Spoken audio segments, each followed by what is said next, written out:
Assalamualaikum warahmatullahi wabarakatuh.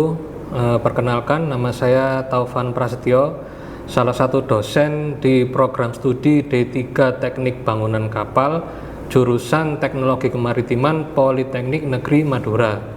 Di sini saya akan melaksanakan contoh pembelajaran untuk mata kuliah Lens Plan atau bahasa lainnya gambar rencana garis. Tujuan dari mata kuliah ini adalah untuk memberikan wawasan kepada mahasiswa dan keterampilan dalam memahami sekaligus membuat gambar lens plan, yaitu gambar bentuk lambung kapal yang divisualisasikan dalam bentuk rencana garis yang ditampilkan dari 3 perspektif, yaitu tampak atas, tampak samping, dan tampak depan. Mata kuliah ini adalah mata kuliah yang berbasis workshop, di mana SKS pembelajaran dibagi menjadi 2, yaitu pembelajaran teori dan pembelajaran praktek. Selanjutnya saya akan menjelaskan rencana pembelajaran semester atau disingkat RPS. Untuk rencana pembelajaran semester di sini ada 14 pertemuan yang dibagi menjadi 10 materi.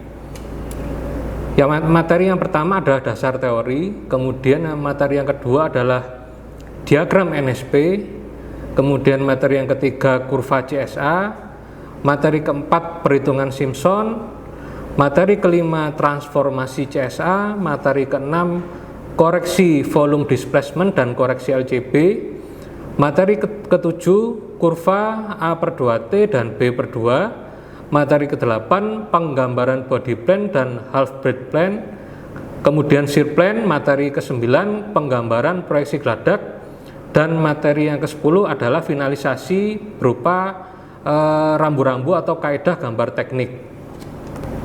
Nah, untuk kontrak kuliah, jadi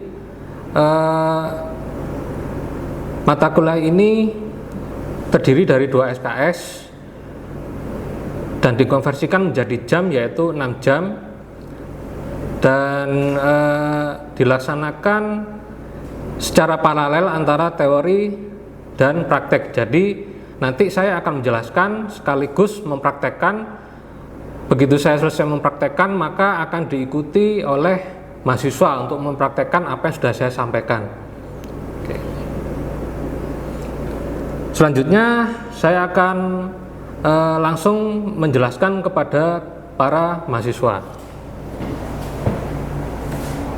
Oke, baik. Tadi saya sudah menyampaikan materi yang akan kita bahas untuk mata kuliah Lens Plan. Selanjutnya saya akan menyampaikan terkait bobot penilaian, ya. Jadi di sini ada 12 poin penilaian. Ini saya buat berdasarkan proses, ya. Jadi mulai proses yang pertama mencari data kapal pembanding, kemudian yang kedua penentuan nilai koefisien dari diagram NSP, yang ketiga kurva CSA, dan seterusnya sampai print out dan ujian. Nah, ujian ini yang memiliki bobot paling besar, yaitu 30%. Yang lainnya ya bisa dilihat sendiri ya, 2, 5, 15, 5, 6. Nah, nanti cara perhitungannya, bobot ini nanti akan dikalikan berapa persen capaiannya yang tepat waktu. Jadi kan teman-teman nanti akan dikasih tugas, ya. Jadi ini adalah tugas, ya, tugas. Kemudian selain dikasih tugas, teman-teman juga dikasih deadline atau batas waktu. Nah, kalau misalkan sampai batas waktu tertentu belum selesai, maka ini diisi 0. Jadi 2 kali 0 sama dengan 0. Tapi kalau selesai ya 100, itu aja. Kira-kira seperti itu. Kalau sudah, ini nanti ditotal. Kalau misalkan semuanya selesai, harusnya totalnya 100. Kalau pun itu ujiannya juga nilainya sempurna. Nah, jadi semuanya tergantung. Yang paling besar ini ujiannya. Jadi kalau ujiannya ya kemungkinan ujiannya ya bukan tidak mungkin, tapi sangat susah untuk dapat nilai 100, karena yang uji nanti bukan saya, tapi dosen-dosen lain juga ikut berpartisipasi. Ya. Oke. Selanjutnya untuk materi awal ya, untuk materi lesson plan, mungkin sebelum kita masuk ke materi lesson plan, kita refreshing dulu ya, refreshing. Jadi paling tidak teman-teman sebelum masuk ke mata kuliah lesson plan harus paham istilah-istilah ukuran kapal. Ya. Sudah diajari belum istilah ukuran kapal? Di mata kuliah apa? Sebelumnya, semester sebelumnya. Gambar teknik, Pak. Gambar teknik, bukan PTK. Oh ya, PTK. Nah, PTK. Ada berapa istilah ukuran kapal? Sebutkan aja langsung. Yang pertama, LOA, Pak. LOA. Kemudian, nah kita bahas satu-satu. Kemudian LPP. Ya, Pak. Kemudian LWL. kemudian H. B dulu. B. Terus H T. T. Oke. CB, Pak. C. Ada namanya AP, ada namanya FP. P. Nah, kita bahas satu persatu dulu. LOA. Apa definisi dari LOA?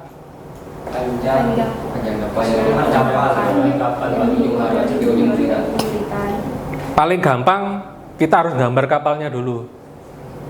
Paling gampang biar cepat memahami.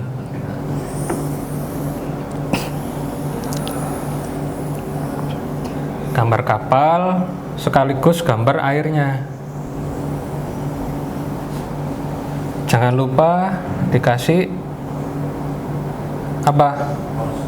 Poros kemudi. Kemudi. LOA, kita mulai dari LOA. Dari mana sampai mana? Ujungnya mana? Yang kanan. Ujung paling depan, paling ujung sampai ujung paling belakang.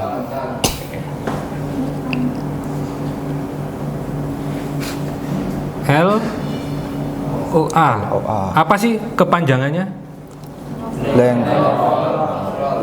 Oke. Overall. Length.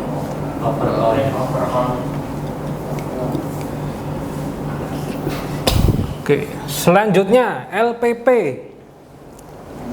Panjang kapal dari FP sampai AP, Pak. Panjang kapal yang diukur dari FP sampai AP. FP itu di mana? Di haluan, Pak. Haluan, Pak. Haluan mana? Jadi kalau kita bilang haluan, haluan itu panjang. Haluan itu ya, saya tunjukkan ya. Dari sini sampai sini itu haluan. Jadi yang mana? FP itu di mana? Apakah di sini, di sini, di sini atau di sini? Yang berpotongan dengan garis air muatan bumi, Pak. Yang berpotongan dengan garis air, berarti dia di Situ. P sampai dengan AP, Pak. AP. Di mana AP?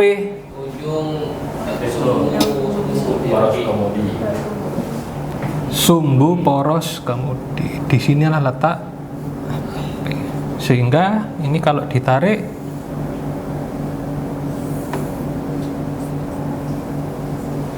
jadi LPP. LPP. Oke. Selanjutnya ini apa bahasa kepanjangannya? Length between perpendicular, Pak.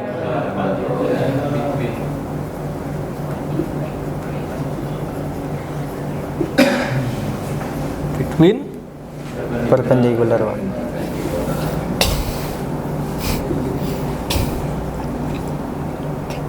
Selanjutnya LWL. Panjang kapal yang diukur dari garis air muatan penuh baik bagian haluan maupun buritan. Panjang kapal yang diukur garis muatan penuh. Garis muatan penuh itu apa sih? Syarat, Pak. Syarat muatan penuh. Syarat muatan penuh ini dari mana sampai mana berarti?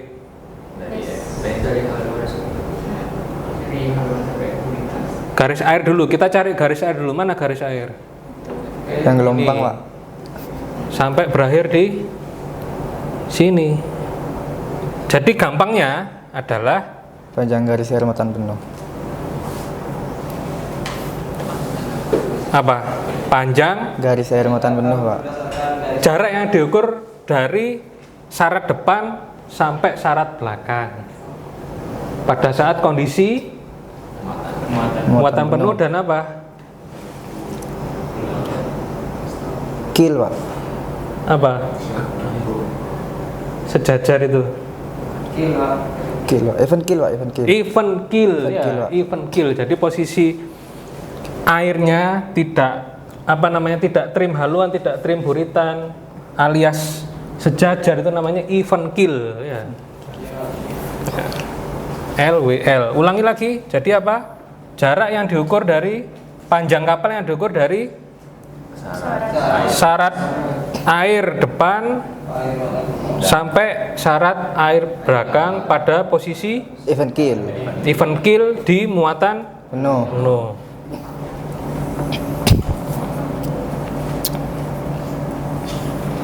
Besok kalau ujian jawabnya gitu ya. Siapa? Jadi sudah tahu bedanya ya. Jadi kalau ditanya lebih panjang mana LPP sama LWL? LWL, Pak. Oke, lebih panjang mana LUA sama LWL? LOA. Jadi yang paling pendek yang mana? LPP. Oke. Apa kepanjangannya LWL? Length of waterline. Waterline.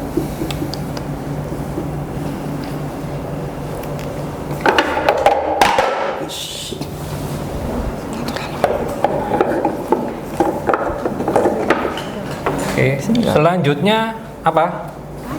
B. B. Apa definisi dari B? Lebar kapal. Lebar kapal apa? Lebar maksimum kapal pada bagian eksik. Pada bagian terlebar kapal Di mana bagian terlebar kapal? di PNB. Apa PMB? Paralel middle body. Ya. Tanpa kulit apa dengan kulit? Kalau BMT itu Kalau B lebih itu sama kulitnya, Pak. Oke. Berarti kalau ada dua ya, B biasa sama B molded. B extreme, B multi. Ya, B ekstrim. Sekarang H sekarang. Nah, itu tinggi kapal. Diukur dari Main deck, Pak. baseline sampai Main deck. pendek. T Itu syarat kapal. Drop. Tinggi kapal dari mesin nggak syarat. dapat air syarat.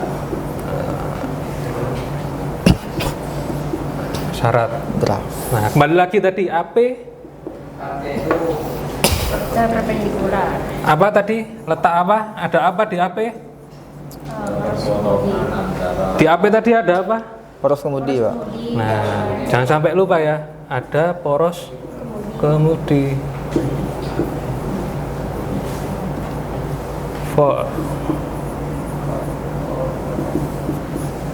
Kalau di FP ada apa?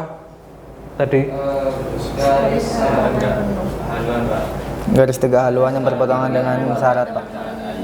garis tegak haluan yang berpotongan dengan Garis air muatan penuh. ada berapa koefisien? 3, Pak. Apa aja?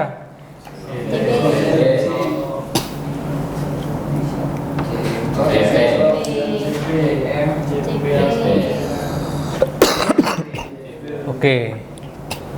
CB itu apa definisinya? Perbandingan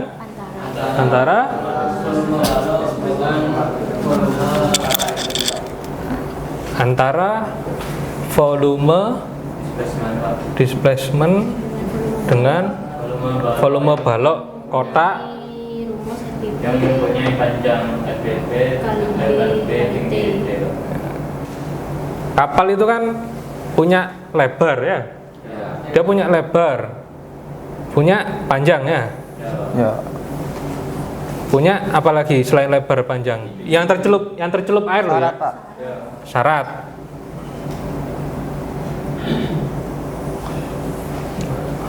Ini saya gambar badan kapal yang tercelup air. Dia punya lebar, punya apa? T. T, punya. LPP. Kalau yang tercelup air, berarti panjang yang tercelup air itu pakai apa? LWL, Pak.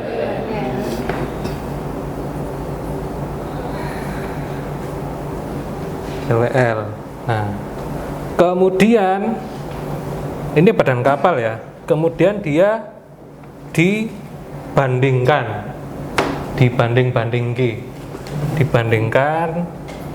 dengan kotak dengan ukuran LWL lebar. Jadi saya gambar kotaknya pakai garis putus-putus.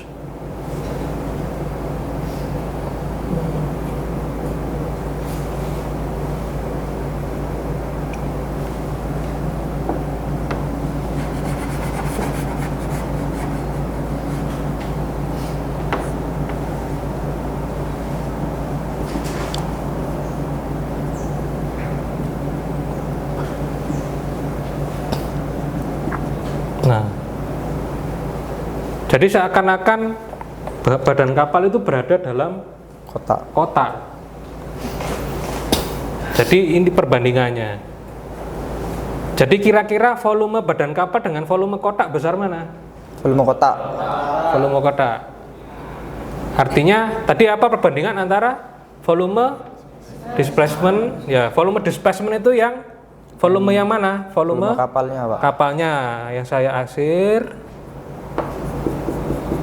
dibandingkan dengan volume kotak dengan ukuran LWL kali B kali T. kali B kali T. Karena tadi katanya lebih besar kotaknya, ya, Ya. lebih besar yang bawah kan berarti Ya, Pak. daripada yang atas. Mungkin nggak nilai CB ini lebih dari 1? Tidak mungkin, Pak. Tidak mungkin ya. Ya. Oke, clear ya. Jadi diulangi lagi, CB itu apa? Perbandingan antara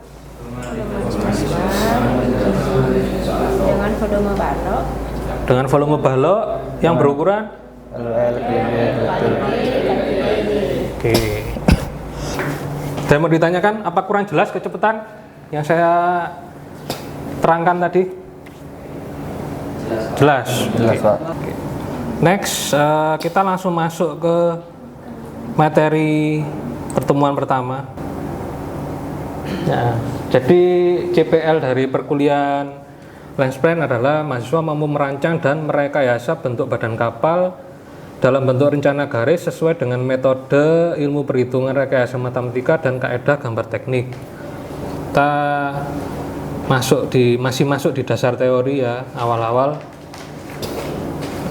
Definisinya lens plan adalah rencana garis terdiri dari gambar apa saja?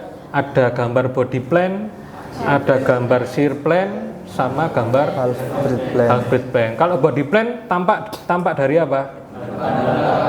Depan.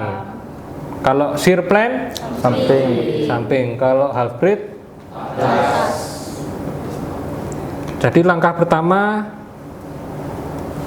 ini tadi sudah saya jelaskan ya. Jadi langkah pertama adalah kita mencari data kapal sekarang. Ya, data kapal. Jadi ada beberapa data yang harus dicari. Wajib dicari supaya kita bisa membuat lens plan. Nah, ini ya data kapalnya. Yang pertama ada LPP. Ini LPP bisa atau ya, atau LWL. Jadi kalau misalkan nyari data kapal adanya LPP atau adanya LWL nggak apa-apa, sama saja. Nanti kita bisa konversi. Kalau misalkan dapatnya LPP, nanti bisa kita konversi LWL ke LWL. Begitu pula sebaliknya. Kemudian panjang ya, terus kemudian ada lebar, kemudian ada syarat, ada tinggi, dan VS.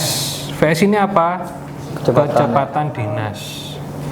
Kecepatan dinas ini bukan beda dengan kecepatan maksimum ya. Jadi kecepatan dinas lebih ke kecepatan rata-ratanya. Bukan kecepatan maksimum, juga bukan kecepatan minimum. Nah, sekarang tugasnya adalah mencari data-data kapal ini. Nah, nanti akan saya bagi kelompok menjadi 3 kategori kapal. Ada kapal tanker, ada kapal kargo, sama yang terakhir kapal kontainer. Ya. Jumlah mahasiswanya ada berapa di sini? 20. 20 ya. Jadi kurang lebih kalau saya bagi 3, tanker, kargo, dan kontainer, masing-masing kelompok ini kurang lebih ada 7 sampai 6 orang. Ya. Oke, nah teman-teman terserah ya mau mencari data kapal di mana. Boleh dari Google, internet terserah, tapi kalau saya rekomendasinya di web ini. eships.net.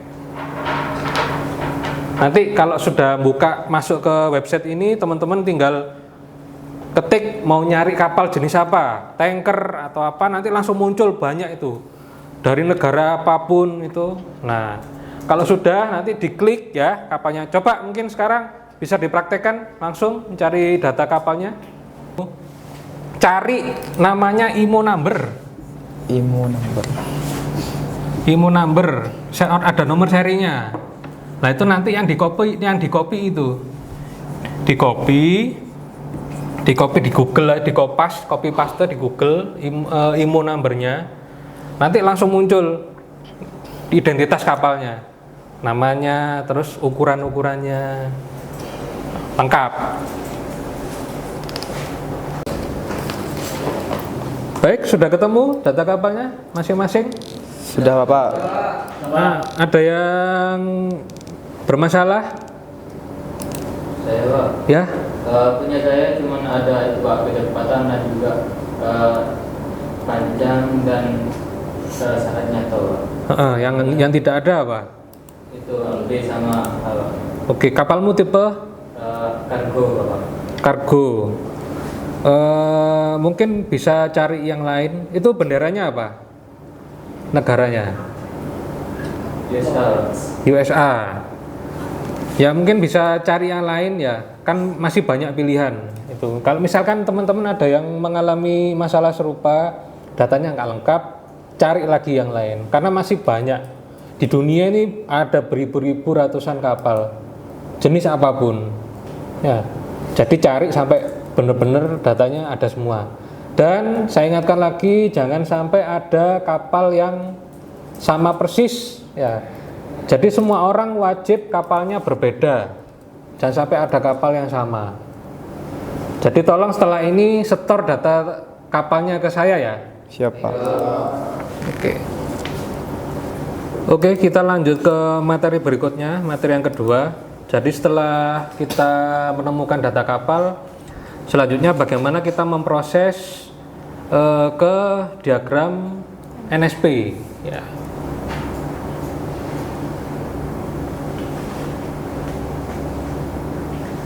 Jadi kita materinya adalah diagram NSP sekarang.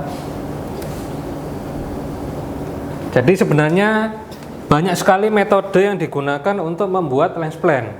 Salah satunya adalah diagram NSP. Jadi kita menggunakan diagram NSP. Jadi kalau metode lain ada, contohnya form data, terus ada Hamlin, kemudian ada yang kita pakai sekarang NSP, dan masih banyak lagi. Kenapa kita pakai NSP? Karena di antara metode manual lainnya itu yang dirasa yang paling mudah dan yang paling simpel itu adalah metode NSP. Dan metode NSP ini juga termasuk salah satu metode yang tertua. Ya, jadi kurang lebih usianya ditemukan di tahun 60-an. Ya. Tapi sekarang sudah nggak dipakai kalau di proyek-proyek beneran ya. Ini dipakai untuk pembelajaran ya. Sedangkan untuk metode instan ya atau pakai software, salah satu contohnya adalah kita pakai Maksuf. Ya. Nah, seperti apa metode NSP? Ya, jadi kita memanfaatkan diagram namanya diagram NSP. Nah, seperti ini. Contohnya, jadi ada banyak garis lengkukan. Sini ada angka-angka ya. Jadi ini menunjukkan koefisien-koefisien. Ini mulai dari koefisien Midship, koefisien Bloch, dan koefisien prismatik. Dan yang paling kiri ini adalah nilai speed konstan. Baik, sudah ketemu nilai speed konstannya? Sudah Pak. Nah, langkah selanjutnya adalah plot nilai speed konstan ke diagram NSP. Nah, jadi kita fokus ke kolom yang ada di sini. Ya, jadi di sini ada angka 1, 0,95. Jadi semakin ke atas semakin kecil dia. Iya Pak. Sampai 0,6. Nah, sekarang posisimu speed konstanmu ada di mana? Nah, ini masing-masing orang nilainya nggak ada yang sama ini speed konstannya ya. Iya Pak. Nah, misalkan contoh punyanya Yoga berapa? 0,92 Pak. 0,92. Nah, 0,92 kira-kira posisinya di mana ini? Di sini ada 1, 0,95, 0,9, 0,85. 0,92 posisinya ada di mana? Di antara 0,9 sampai 0,95 Oke, Pak. di antara 0,9 sampai 0,95. Dia di sini. Tapi kita nggak boleh mengira-ngira. Oh, kira-kira di sini. Nggak, kita harus benar-benar menghitung posisi pasnya di mana 0,92 dengan cara menggunakan rumus interpolasi. Nah, interpolasi rumusnya seperti ini. Sebentar.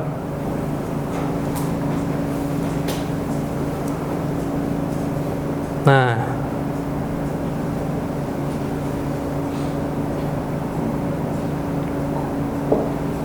ya ini contoh ya.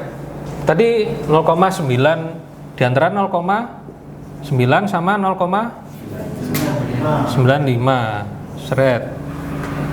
Ya. 0,92 ya punyamu ya. Iya Pak. Oke. Nilai A ya kita pakai itu ya. Nilai A-nya sama dengan 0,9. Nilai B-nya adalah 0,92, nilai C-nya adalah 0,95. Kemudian tugas kita adalah mencari nilai X1 dan Y1.